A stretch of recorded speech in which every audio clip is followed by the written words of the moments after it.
Am I better sounding in here?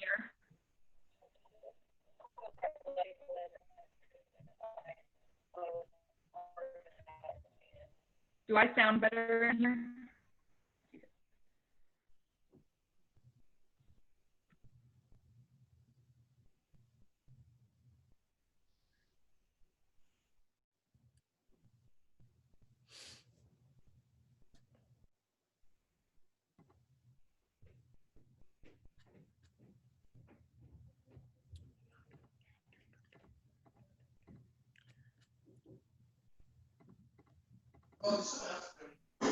Hello? Hi, we're going to get started in about 2 minutes. Okay.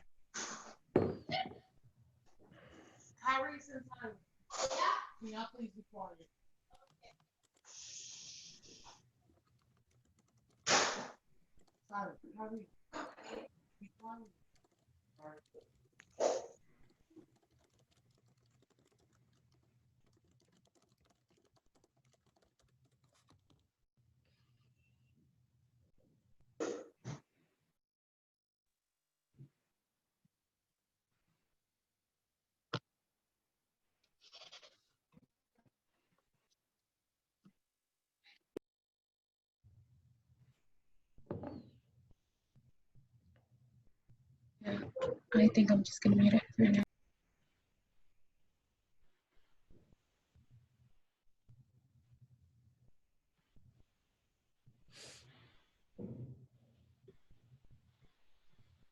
All right, guys, we're going to give everybody about 1 more minute to join and then we'll get started.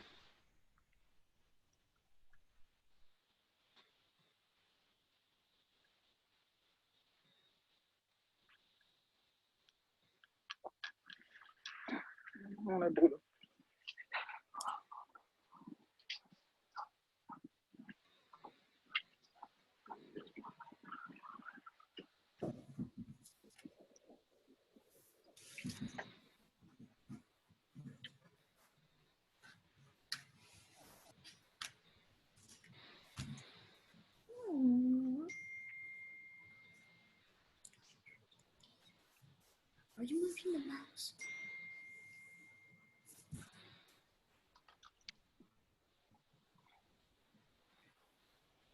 Find the mouse.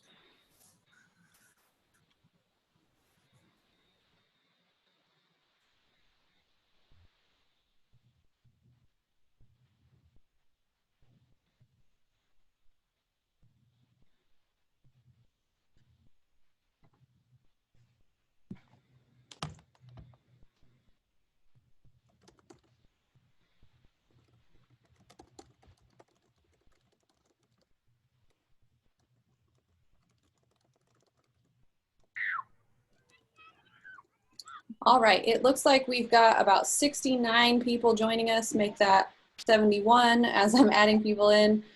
So it's great that all of you were able to join us tonight. We thank you for taking time out of your evening to join us for our first of 4 in a series so far of virtual family workshops to help make this transition a little easier for you as you begin this virtual journey this year. We'll go ahead and get started with just an introduction of the goals for so far. So I'm going to pass this over to our Chief Academic Officer, Kyle Beauchamp.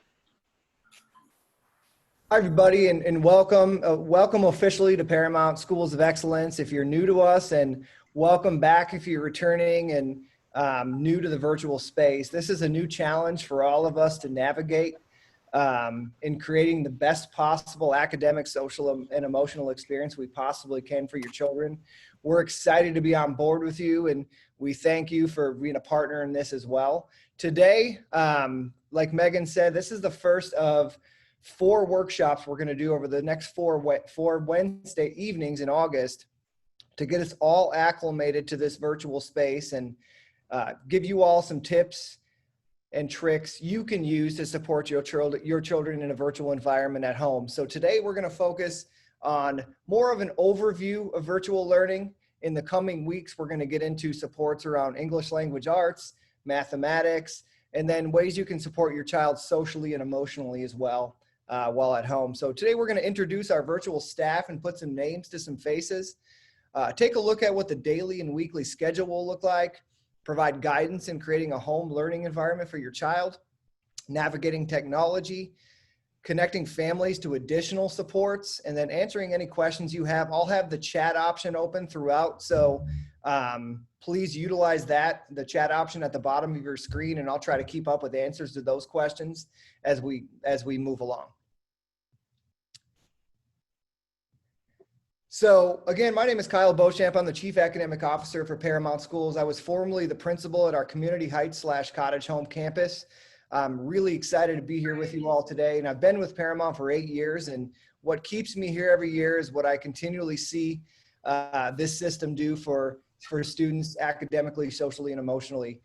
We're very excited about our virtual programming. It aligns to exactly what is happening with our on-campus instruction, with our virtual teachers, spending time each week planning with our on-campus students so that everything they do academically is aligned. So that's very exciting.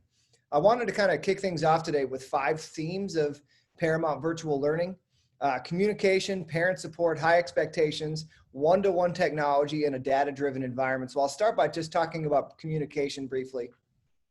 There's several ways that we're going to communicate with you throughout this process. Thank you for being patient with us through technology issues the first couple days. We have live lessons for students that we're going to be doing and have done with your students, so they get that live interaction with their peers and with their teacher. We have a call center for other types of supports outside of academics, and we'll talk about that a little bit later in the presentation. We have opportunities to send out weekly engagement reports on Fridays, which will start next Friday. That'll tell you really where your student's at. And academically, we provide academic feedback in a number of ways as well, which we're going to talk about on a later slide. In terms of parent supports, we wanted to make sure we did these workshops. One of the things we did a lot of since the end of e-learning last year was we listened and learned. We listened to our parents, we listened to our students, and we listened to our teachers. And they all of you recommended some really cool changes to the system. One being the opportunity to do these workshops and get some extra support. I'm a parent of 2 school-age children as well, and I can tell you that this is difficult. It's a challenge, and it can be nerve-wracking not knowing if your student's getting the type of education they need. I can promise you in this system they are, and I hope that shines through this evening. We have high expectations for students. During e-learning back in the spring, we remained data-driven. We remained giving students assessments, holding them to high expectations with standard-driven work. That will continue. The high expectations for our virtual students are the same high expectations that we have for our on-campus students. We're also proud to offer one-to-one technology and Chromebooks for all of our families if needed. That is a big help as well, especially in this digital era when we're trying to make sure that our students are college and career ready every year. And then, like I mentioned, we have a data-driven environment. We have an environment where students are assessed often, and we take that data and we use it to drive instruction to bring about the best result for that individual student. It's the same formula we use in our on-campus environment, and we brought that to the virtual realm as well. So we're excited. We feel like those are the 5 pillars of our virtual learning system. And with that being said, I will manage the chat feature and hand it back to our virtual coordinator, Megan Baukley. Thanks, Kyle. So as we get started today, the first thing that we thought would be really important for all of our families is to just get a brief introduction for our virtual staff. We have Ms. Casey Gage in kindergarten. Bailey Sandlin is on board as our kindergarten assistant. Lindsay Lewis is one of our 2 first grade teachers. Adrene Curry is our 2nd first grade teacher. We have Emma Wright as our 2nd grade teacher, along with Casey Mulkey. We have Cole Cruz in at 3rd grade and Brittany Lawton in 3rd grade as well. We also have Natalie Lutz and Michaela Barber in 4th grade, Sophia Crocher and Raquel Cervantes in 5th grade. And then our middle school team consists of Tiffany Thomas in ELA, Luke Clarefico in our middle school social studies role, Abigail Martin as our middle school math 1, Chris Enox as our middle school math 2, so they will get instruction from both of those teachers in math. And then Kayla Marshall rounding out our middle school team with our science curriculum. So really quickly, we'll just go over the daily and weekly schedule, and we've intentionally broken this up by grade level clusters, simply because we have slightly different schedules for each of these grade levels based on what is most appropriate for them. So for our K2 students, just some highlights of their daily schedule. They're going to have live lessons every Monday with their teacher, both for ELA and math. So that will happen at 9 a.m. for ELA, and those will happen directly through a link that will be provided to the student, and students will log in and participate, and the teacher will provide that mini lesson to the student for the most high priority standard for that week. So we're kind of setting them up with a live lesson at the beginning of the week so that they're ready to go for their activities for the remainder of the week. We do these only on Mondays for K2 students because typically in K2 classrooms, they focus on one standard for the entire week and really work towards mastery of that skill. So doing that live lesson once and then providing you with pre-recorded lessons throughout the rest of the week really sets those students up for success. Obviously at 1 o'clock, we'll do those math lessons that will be exactly the same on Mondays. And then throughout the rest of the week, your K2 teacher will be reaching out to you to set up a weekly meeting so that they can work with your student. It'll be about 20 minutes each time where they can work with your student on things like progress monitoring. This could be sight words, reading fluency, where they will be working with the student one-on-one to assess their progress and help support on the academic side of things. Moving over to 3rd through 5th grade students, their live lesson schedule is going to be a little bit more robust because as we get into those 3rd through 5th grade classrooms, students are going to be potentially working on multiple standards throughout the week that kind of build on each other. So they will be doing live lessons eventually Monday through Thursday at that same 9 a.m. and 1 p.m. time slot, 9 a.m. for ELA and 1 p.m. for math. So at the moment, as we're getting things off the ground, we're going to kind of scaffold that for our families and for our students so that we get used to that process. But at the moment, we will be specifically working on Monday, Tuesday, and then we'll build in Wednesday and then Thursday by about the 3rd week of school. So you'll get those messages sent out directly from your student's teacher as far as specifically what times those live lessons will be. The same as K2, 3-5 students will get pre-recorded mini lessons from their teacher that provide the same instruction that they are getting in that live lesson. It's just going to be a pre-recorded video for the students to watch prior to starting their independent work. So they have that support. Those live lessons and pre-recorded mini lessons are going to include guided practice questions so the students feel supported in what the skill looks like before they are doing it on their own, so that they should have plenty of opportunities to practice prior to anything that they're submitting to their teacher for a grade. Teacher office hours for our 3rd through 5th grade students are going to be 9 a.m. to 11 a.m. And you may notice that 9 a.m. matches very closely with that live lesson. So Monday through Thursday, teachers are going to use that first half an hour of their office hours to provide that live lesson to students. And the same way for their afternoon office hours, 1 to 3, that first half an hour is going to be that math mini lesson. Our K2 teachers are going to have similar office hours throughout the week, but that's what they will be, that time is what they will be utilizing to complete those one-on-one weekly meetings.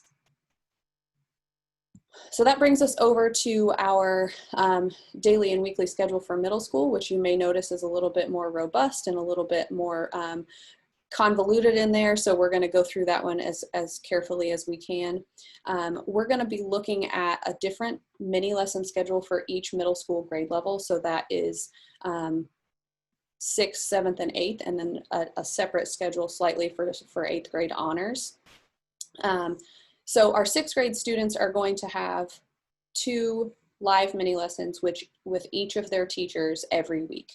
So they will have 2 math lessons with Miss Martin. As you can see there indicated in yellow, they will have 2 ELA lessons with Miss Thomas, 2 science lessons with Miss Marshall, 2 math lessons with Mr. Enox, and then 2 ELA social studies lessons with Mr. Clarefico every week.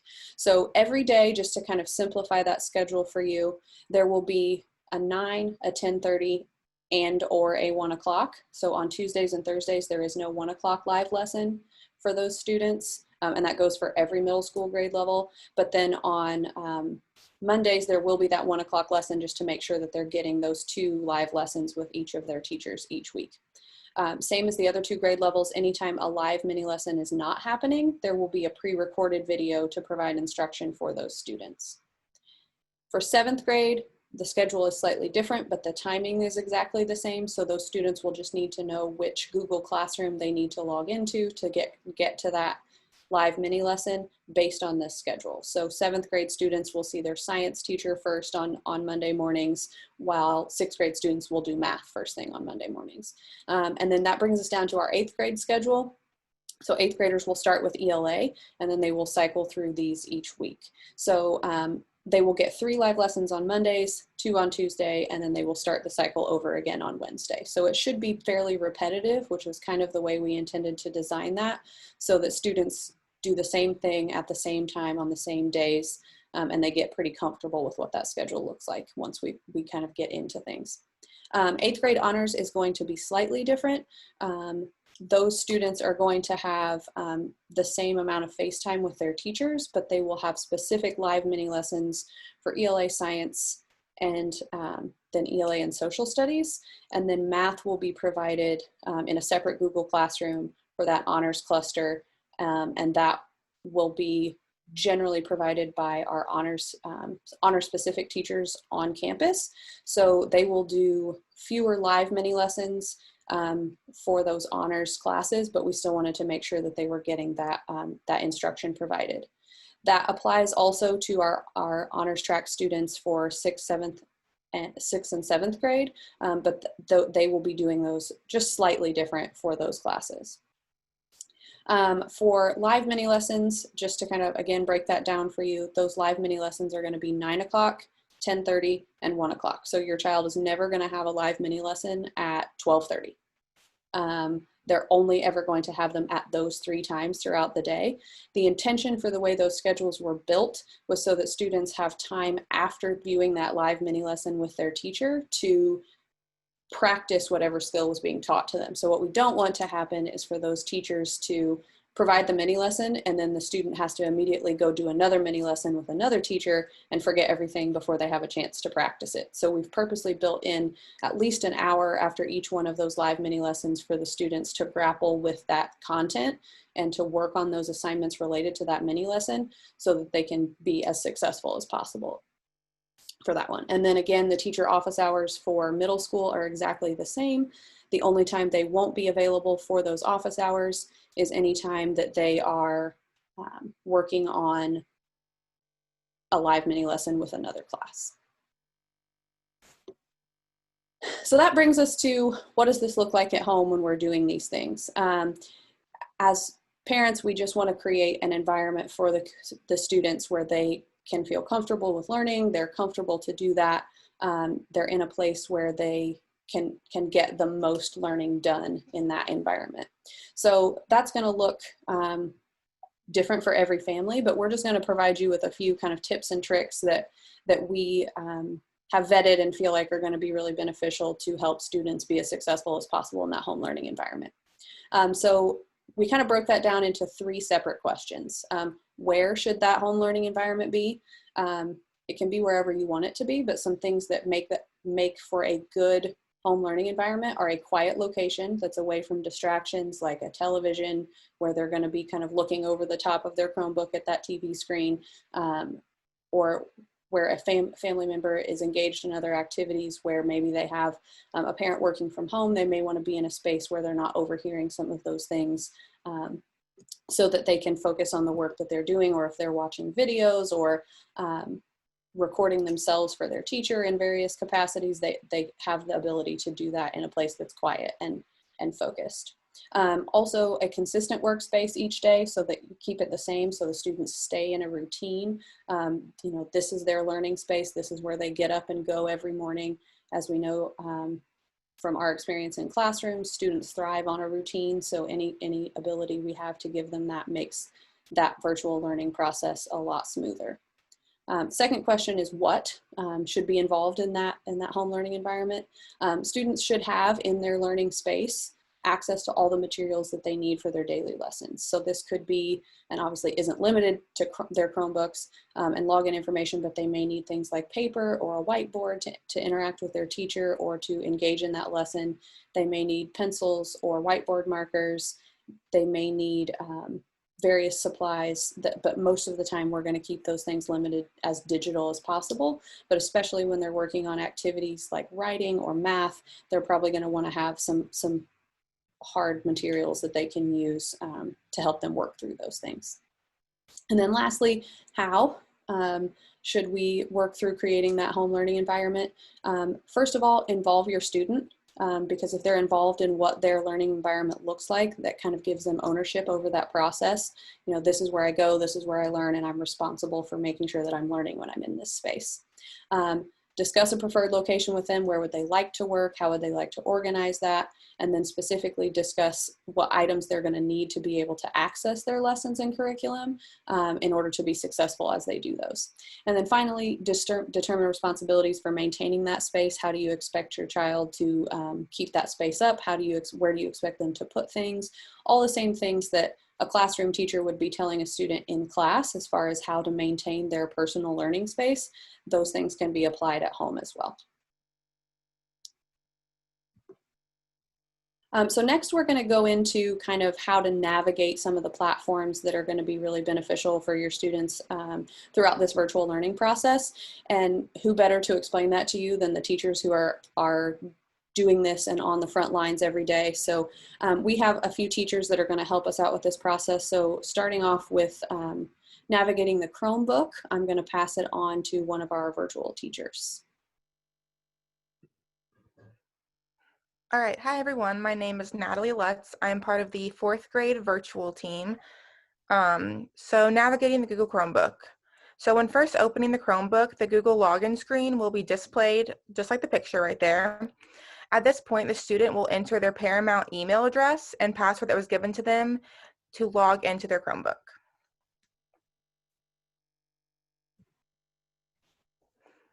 All right, so when it comes to the student's email address, it depends on which campus you enrolled them at.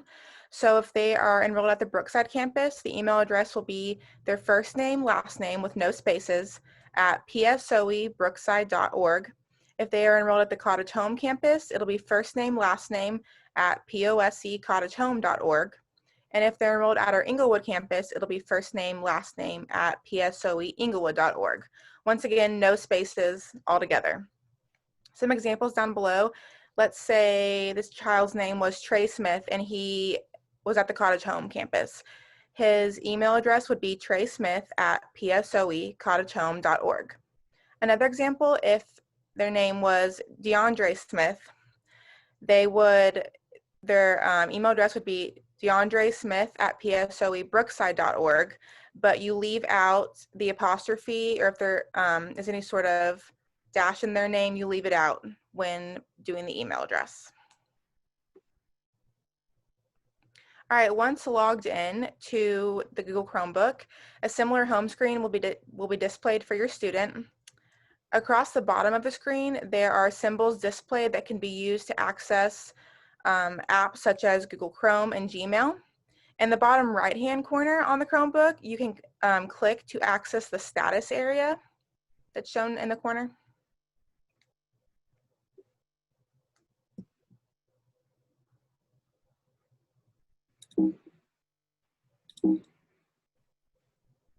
Sorry, I skipped too far forward and it's not letting me go backwards. Give me just a second.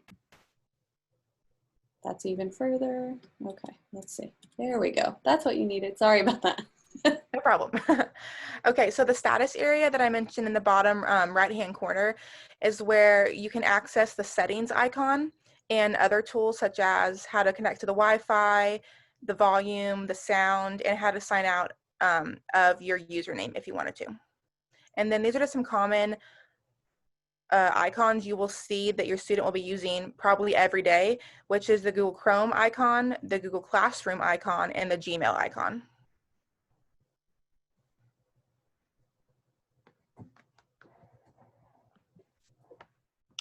All right, I'm Miss Marshall, and I'm a part of the middle school virtual team, and I'm going to talk you through Google Classroom setup. So when your child first logs into Google Classroom, they will land on the Google Classroom homepage. Now this is from the perspective of a middle school student that would have multiple classes in their classroom, but for lower grade levels, they would likely only have one, perhaps two, depending on content area. So from this screen, you can see that each class name is listed. This is a view from my perspective, so you can see in the middle school, we're setting our classrooms up with the teacher's name, the grade level, as well as the content area.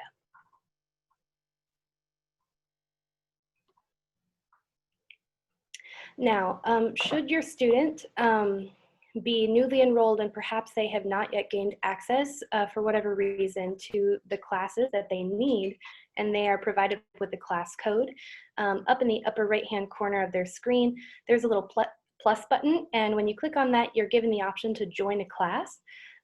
So if your child has been given a class code for Google Classroom by a teacher, they would click join class, type in their class code, click join, and then that classroom would pop up on their homepage. Once your student has selected one of their given classes, they are greeted with the stream page of that class. Several areas just to kind of note on this page. Most of the area of the screen is devoted to the stream itself, which is where you would see any classroom announcements, notifications by your child's teacher. Also, on the left-hand column, you can see the upcoming little box there, and that will link them to assignments that are due for that class on that day. Also, at the top of the screen, you'll see there's a little area that says stream, and it's currently green. But the next place that we're going to talk about that is very important for your child is the Classwork tab. So once your student, I kind of zoomed in here so you could see the Classwork tab. So once your student clicks on their Classwork tab, they're going to be presented with all of the different options for them in Google Classroom to get to assignments and other resources. This is a setup for my 7th grade science classroom. So you can see we have some different things down at the bottom of the page. There is our weekly agenda where students can see here are all of the assignments that I need to do on a weekly basis, and students can use that like a checklist to help them stay on top of their work. I also have a little helpful area called the references area that I'm just posting general videos like how to join a live meet for our live lessons, how to take a particular type of notes, just things that they will want to keep track of over the course of the e-learning year. And then at the top of that, you can see I've got 2 topics. Currently, right now, I'm going over some orientation-based items with students just so that we know they will be successful before we hit that content.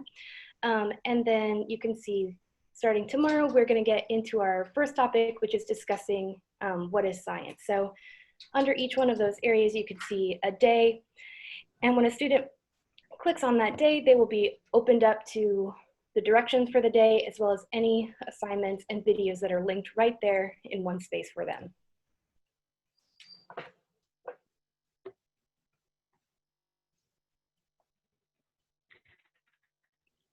Hi, I'm Ms. Lawton. I am one of the 3rd grade virtual teachers. I'm going to walk you through navigating the Google Meet for our live meeting. So this is where we are going to meet virtually with your students for 3rd grade, 9 a.m. and 1 p.m. It is accessed through your Google Classroom, and the links are found at the top of your Google Classroom page. So I've given you the picture down here of my classroom. It says Meet link. So the students will hop on at the given times, click the link, and it will take them to sign in to their Google Meet. I'm not seeing the next slide. Okay, so here, once you are in your Google Meet, The first thing we want your students to do is to turn off their microphone by clicking the mic icon. It's down in the center of their screen. And when they have it turned off, it will turn red, as you can see at the bottom of the screen. And then there is a camera icon as well. That is how you can turn off your video. So if a student needs to disappear for a second before coming back, you can turn that off as well. The red phone in the bottom of the screen in between your mic and your camera is the telephone, and that's how you hang up to leave your Google Meet. Also across the bottom, you have a button that says turn on captions. So this would turn our words into written forms so that you could actually read it. So this would be great for maybe like language learners or hard of hearing students or parents. And then next to that is a present now button. Students should not click on this button at any time. That specifically is going to be used by the teacher to share our screen for lessons. The only time a student would click that is maybe on a one-on-one if the teacher asks them to, so that we could walk the student through what they're seeing on their screen.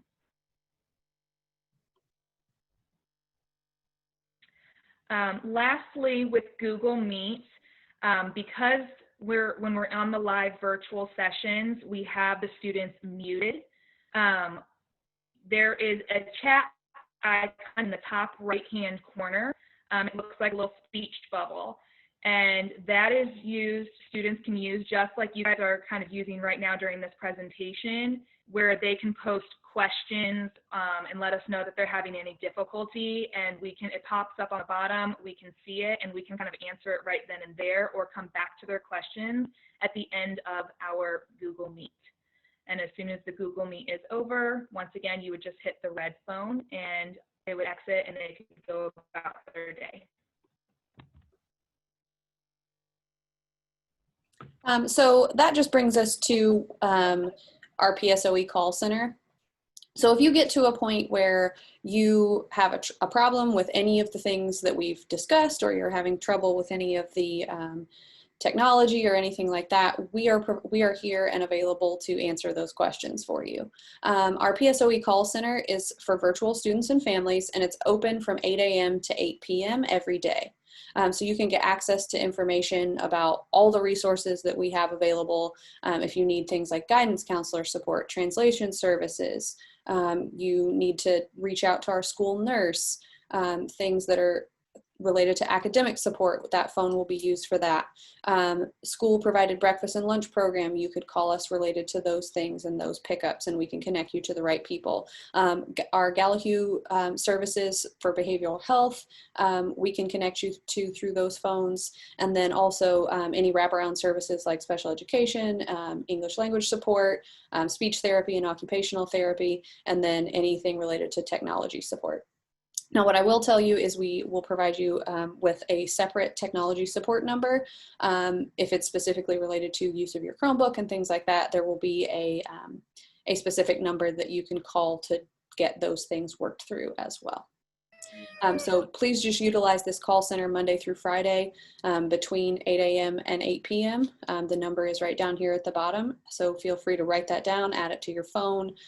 It will be on the last slide as we finish today as well, so if you don't get it written down now, it will still be there and we'll provide it for you. And then you'll be directed to the appropriate support staff based on the topic for which you're calling.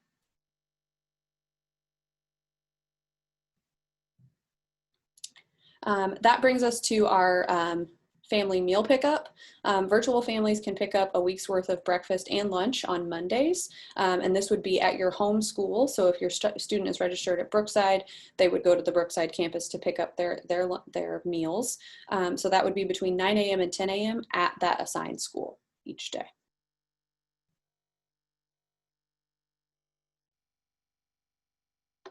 And then that brings us to just understanding how you're receiving academic feedback from the teachers, and then also how you can access your students' reports and how you're going to know whether your student is being successful in this virtual learning platform.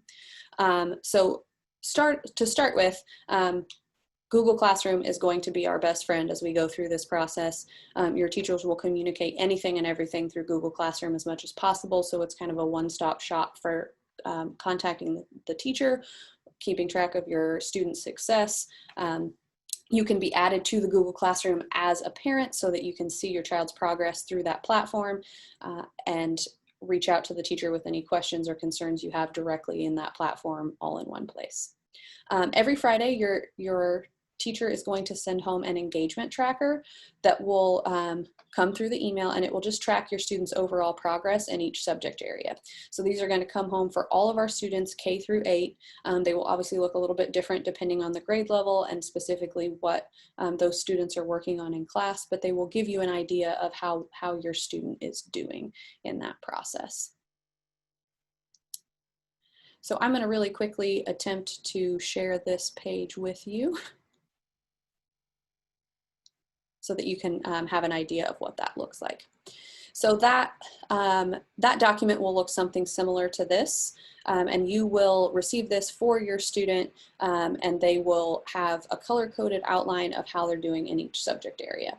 So for our K-5 students, this is very specific to what that will look like for them, but these are going to be put in by the teacher, these parts here that are color-coded, and then as you receive those each week on Fridays, you will have this key down here as well to help you understand what that means. So for example, if you have a student where it says work overdue, that just means they have one or more assignments that are incomplete in that subject area. So that doesn't mean they didn't do them. It just means that they maybe needed some revision. The teacher has given them some feedback on that, and they just need to go back and take a look at those assignments. That also applies for this section here. So if it turns yellow and it says still working, that just means that the student has one or more assignments that is incomplete or that they still need to complete based on their teacher's feedback. And then meeting expectations, they've done everything they need to do for that week. No engagement means they haven't done the work for that subject area for that week. So they've done all the work they needed to do for comprehension, but they struggled to get some of their math work complete. So that could be something that happens there. And then as an example, just down here in the notes, your teacher may put specific things related to the specific work that is overdue in that area, or what specific assignments need to be completed for that portion. Let me take you back to our slideshow here.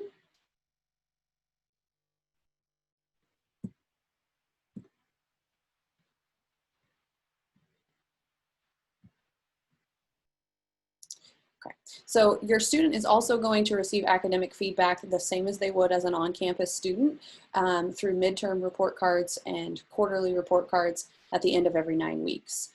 So if you call the school using that same virtual call center number for more information regarding that, we can explain that to you in a little bit more detail as we go through the process. You can also gain access to PowerSchool, so you can check your students' daily and weekly grades. As the teachers put those into PowerSchool, you will see them automatically. You can also attend virtual parent-teacher conferences in October, which we will be hosting just like we would for our on-campus students. They will just happen in a virtual environment. And then also just ensuring that your child logs in each day and takes assigned assessments to help us track their data and support them. So starting next week, we have our first round of assessments that we're going to utilize to inform our instruction moving forward based on any academic gaps that we may have after an unconventional end to the school year last year. So we're going to be looking at those assessments next week, so it will be really important for your students to be logged in and on time so that we can gather that data for them and those assessments get completed, and then we can help them in the best way that we can.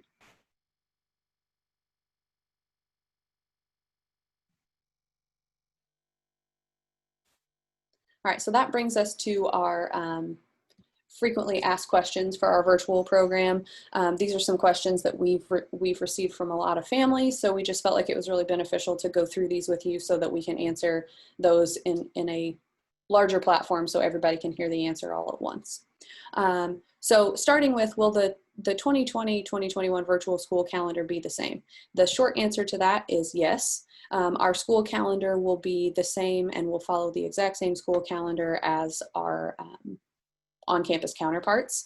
So this will include any holidays that school is not in session, dates for issuing report cards, and the final day of school for the year. The next question, how is attendance taken? Paramount virtual teachers will take attendance daily just like an on-campus teacher does. In order for a student to be marked present, they must sign into their Google Classroom and be actively working on their assignments. As teachers, they are submitting attendance daily by 12 noon. In some situations, if a student is retroactively joining the classroom and has reached out to the teacher, we can discuss that as need be, but students will be marked present based on their activity in that Google Classroom platform. Will my child take all assessments that the on-campus students take? Again, the short answer is yes. Our goal in the virtual program is to make sure that students have as close to an on-campus experience as possible. So we want to mirror that environment as much as we can while they're still working from home. So students will, in K2, will be assessed on reading and math 3 times a year. Students in 3 through 8 will be assessed in reading and math 4 times per year. And then we will use that data to ensure that students are growing and performing at grade level, regardless of what platform they're using to access their education.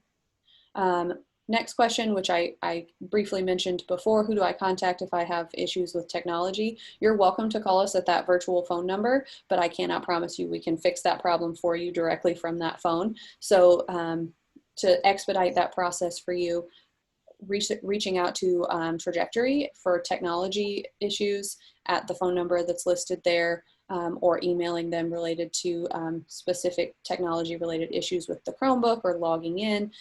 Any problem that is related to the Chromebook, generally they can fix. And if they can't fix it because it's related to something like Google Classroom or something that the teacher needs to provide for the student, they can provide us with a report of that, and we can reach out to you based on your concern.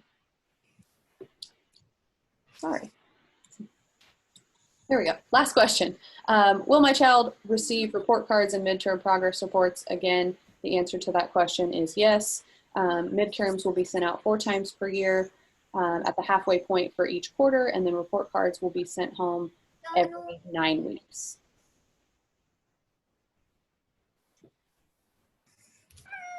So I'm going to hand things over to Stephanie Haynes to talk you through some of the special education supports that virtual students will receive during this process. Okay. Hi, I'm Stephanie Haynes, and I'm the Special Education Director over at Paramount. So at the beginning of this year, within the first month or so, you should have probably already spoken to one of the special education teachers. There are currently 4 different teachers that will be helping out in the virtual classrooms. We will also be setting up case conferences in the first month just to make sure that students are continuing to get appropriate services. We have been reaching out to parents about setting up different accessibility features on the Chromebooks, including accommodated work schedules. So some things that are easily accessible are text-to-speech, enlarged text, allowing dictation from the computer, getting extended time on assignments, and paper materials if those are needed as well. We can also do modified work for individual student needs. So if students are needing work that are at a different grade level or just different than what they're doing in the general education classroom, we are working with parents and general ed teachers to make sure that we can provide that. We are posting daily academic support. So that's through virtual resources like online videos. It's different manipulatives, it's online resources, things of that nature to help continue to support student needs. We are also providing additional services through video conferencing or paper materials. That's something that will be decided through conversation with those service providers. So things like speech language services, occupational therapy, physical therapy, and then even counseling if that's provided through the IEP. We can also do social emotional supports for students. Those are mostly through videos and online activities. Our goal is to have weekly small group or one-on-one live video lessons. I know a lot of the special education teachers are starting off with doing one live video a week per grade level. And then as we are able to, we will increase that, especially when it comes to the one-on-one. Those are things that we'll schedule out with parents, especially as the need comes in. And then also weekly communication and collaboration with families. So we are frequently talking with general education teachers. You should get a phone call and an email really once a week from the special education teacher working with your child. And then if you as a parent have concerns when it comes to special education or thinking your child may need, this is part of the e-learning and us understanding what's going on. That's my daughter in the background. Sorry about that. If you have additional concerns when it comes, she'll make an appearance. Additional concerns when it comes to your child and their learning, you can always reach out to your general education teacher, to Mrs. Boukley, Mr. Beauchamp, whoever it is, and share those concerns, and we can go from there. Thanks, Stephanie. So that kind of brings us to the end of our part of the presentation, but just want to make sure that you're aware that, again, this is part of a 4-part series to support you as we get started with this virtual learning process. So you can join us next week for our next parent workshop. So that'll be Wednesday, August 19th, again at 6 p.m. And we will focus specifically on reading support for virtual learners, where we will talk about how you as a parent can support your child at home through those reading strategies for various grade levels. So again, contact information for any of the people that you need to get in touch with. The virtual school call center is that first number there. Our Paramount Cottage home campus, that number is listed just because our K through 4 teachers will be housed on that campus and they will be working out of classrooms there. So if you need to speak to them directly, or the teacher has reached out to you and you're not sure how to get in touch with them, you can call any K4 teacher at the Paramount Cottage home campus.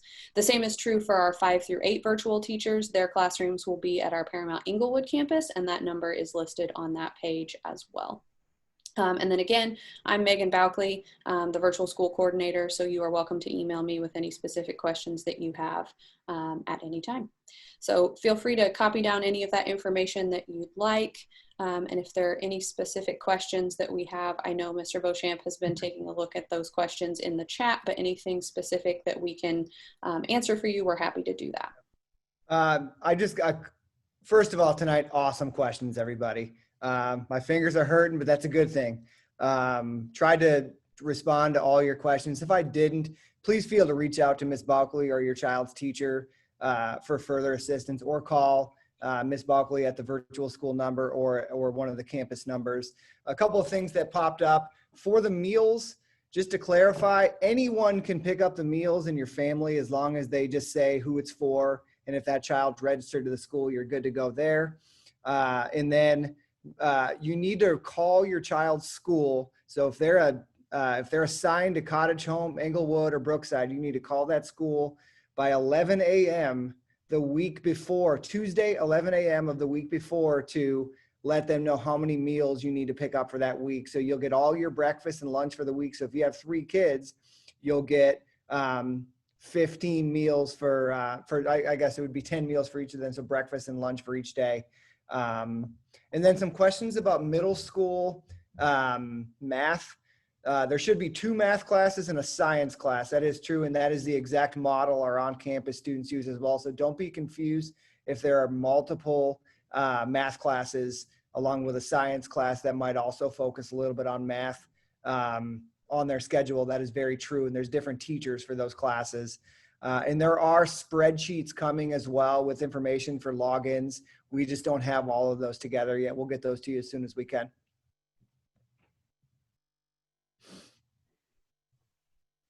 All right. Well, again, we really, really appreciate everyone taking time out of their evening to be here tonight. Really great to be able to share some information about what virtual learning looks like with so many families. And obviously your engagement in this process is just further solidifying your diligence in supporting your students in their education. So it's amazing for us to have this many people on tonight, and we're really happy to have you. If there's anything you need, again, let us know and contact us at any point. She got like 3 subjects, but they ain't gonna take one. All right, well, we will let you guys have your evenings back. Please let us know if you need anything at all. Have a great night. Bye. 2, 3, 4.